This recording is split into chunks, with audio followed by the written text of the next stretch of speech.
প্রিয় ছাত্রছাত্রীরা, Bangla major semester 6 CC 13 থেকে কোন কোন প্রশ্নগুলো এবছরের পরীক্ষায় তোমাদেরকে করে যেতে হবে সেই বিষয়ক ভিডিও তোমাদের জন্য চলে এসেছে। প্রথমেই বলে রাখি, সিসি 13 এখানে কিন্তু পুরোটাই টেক্সট। টেক্সট যদি তোমার ঠিকমতো পড়া না থাকে তাহলে কিন্তু 5 মানের যে প্রশ্ন এবং 1 নম্বরের যে প্রশ্ন এগুলো কিন্তু করাটা একটু টাফ হয়ে যাবে। তাই তোমাদেরকে বড় প্রশ্নগুলো তো বলছি, এবং ছোট প্রশ্নগুলোর উপর কিন্তু বিশেষভাবে তোমরা গুরুত্ব দাও। বিশেষ করে কবিতার লাইন তুলে প্রশ্ন আসবে। বীরাঙ্গনা কাব্য থেকে যে পত্রগুলি রয়েছে, 5টা পত্র, এই পত্রগুলো যদি পড়া না থাকে তাহলে কিন্তু এখান থেকে তুমি শর্ট প্রশ্ন বা 5 নম্বরের প্রশ্ন করতে তোমার সমস্যা হবে। এখন দেখো, বীরাঙ্গনা থেকে কোন কোন প্রশ্নগুলো তুমি বিশেষ গুরুত্ব দিয়ে পড়বে। প্রথমত, এই বীরাঙ্গনা থেকে অর্থাৎ 1-এর দাগের যে প্রশ্নটা, এখানে কিন্তু প্রশ্নের দুটো ভাগ থাকছে, একটা গঠনগত প্রশ্ন আর একটা হচ্ছে পত্র পত্রিকা অর্থাৎ পত্রিকাগুলো থেকে তোমাদের প্রশ্ন আসবে।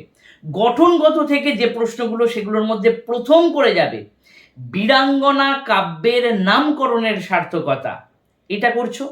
2 নম্বর করছো বীরাঙ্গনা কাব্যকে পত্র সাহিত্য কতদূর বলা যায় যুক্তি দিয়ে বিচার করো, অর্থাৎ পত্র সাহিত্য হিসেবে বীরাঙ্গনার গুরুত্ব আলোচনা করো। এই দুটো প্রশ্ন পড়ছো।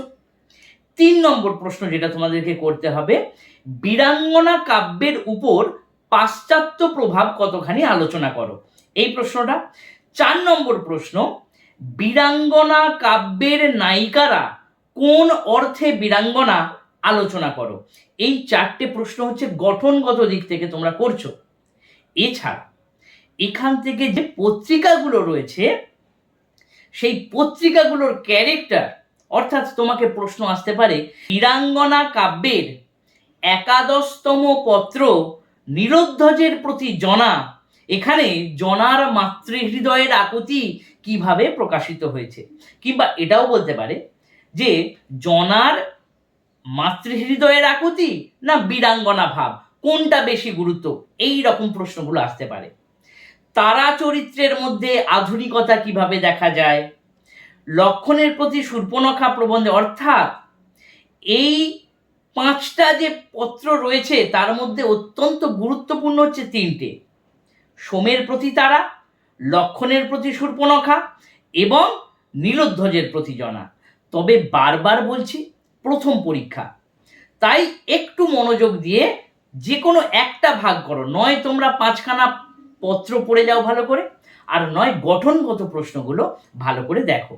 এখান থেকে যদি আমি তো তোমাদেরকে বলবো তোমরা পত্রিকাগুলো অর্থাৎ পত্রগুলোকে, সেখানকার নায়িকাদের ক্যারেক্টার, সেই বিষয়গুলো একটু ভালো করে দেখে যাও, তাহলে কিন্তু তোমাদের উপকার হবে।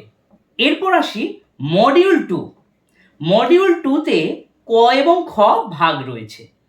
এখানে পুনশ্চ কাব্যগ্রন্থ থেকে যে কবিতা 4টি রয়েছে, এই 4টি কবিতা ভালো করে পড়ে যাও, এবং যদি প্রয়োজন মনে করো তাহলে কিন্তু কাজী নজরুল ইসলামের সঞ্চিতা কাব্যগ্রন্থ বা কাজী নজরুল ইসলামের যে 4টি কবিতা রয়েছে, এখান থেকে শুধুমাত্র শর্ট কোয়েশ্চেনের জন্য পড়ে যাও।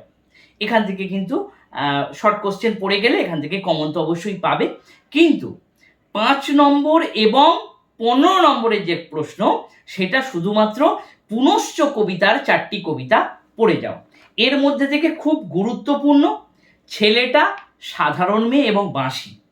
আমার মনে হচ্ছে এই 3টের মধ্যে থেকে পড়ে গেলে তোমরা কমন পেয়ে যাবে। তবে বারবার বলছি, ইউটিউবের সাজেশনের উপর বেস করে তোমরা পড়ছো ঠিক আছে, কিন্তু একটু প্রথম পূজাটাও দেখে যেও। যদি সমস্যা হয় তাহলে কিন্তু প্রথম পূজা থেকে মেকআপ দিয়ে দিতে পারবে। এরপর আসি মডিউল 3। মডিউল 3তে আধুনিক কবিতা, এখানেও ক খ ভাগ রয়েছে। প্রথম 4টি করলে প্রথম 4টি করো, অথবা পরের 4টি করলে পরের 4টি করো মডিউল 3 থেকে, অর্থাৎ রাত্রি, সঙ্গতি, রবীন্দ্রনাথের প্রতি এবং প্রচ্ছন্ন স্বদেশ।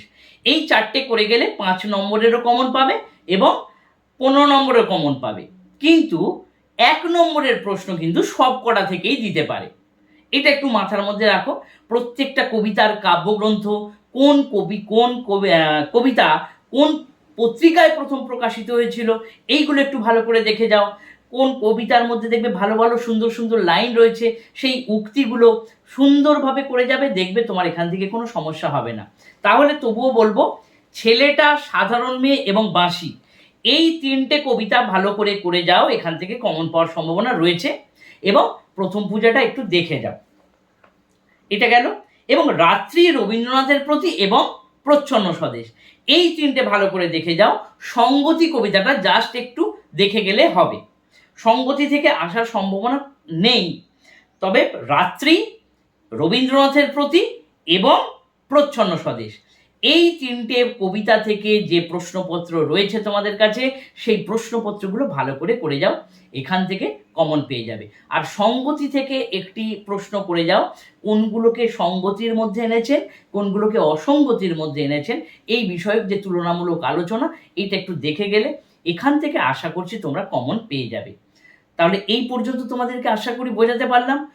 যেহেতু সেমিস্টার 6, এর পরে কিন্তু পার্টগুলো আরও জটিল হতে চলেছে। এখানে কোনোভাবেই সাপ্লি পাওয়া যাবে না, এটা কিন্তু মাথার মধ্যে রাখো। তাই এখনো যতটুকু সময় আছে পুরো সময়টাকে কাজে লাগানোর চেষ্টা করো, একটু বেশি পড়ো, যাতে নাম্বারটা তোমাদের একটু ভালো হয়। সেই জন্য আমি কিন্তু একেবারে সংক্ষিপ্ত করে তোমাদেরকে সাজেশন আমি কোনোদিনই দিইনি, কোনোদিনই দেবো না। তাই একটু বেশি পড়ে যাও, যদি লেগে যায় তাহলে তো খুবই ভালো হবে। আশা করছি তোমাদেরকে বোঝাতে পারলাম। এই অনুযায়ী তোমরা পড়াশোনা করো, আমি পরবর্তী ভিডিওতে বাকিগুলোর আপডেট তোমাদের দিয়ে দেব। ধন্যবাদ।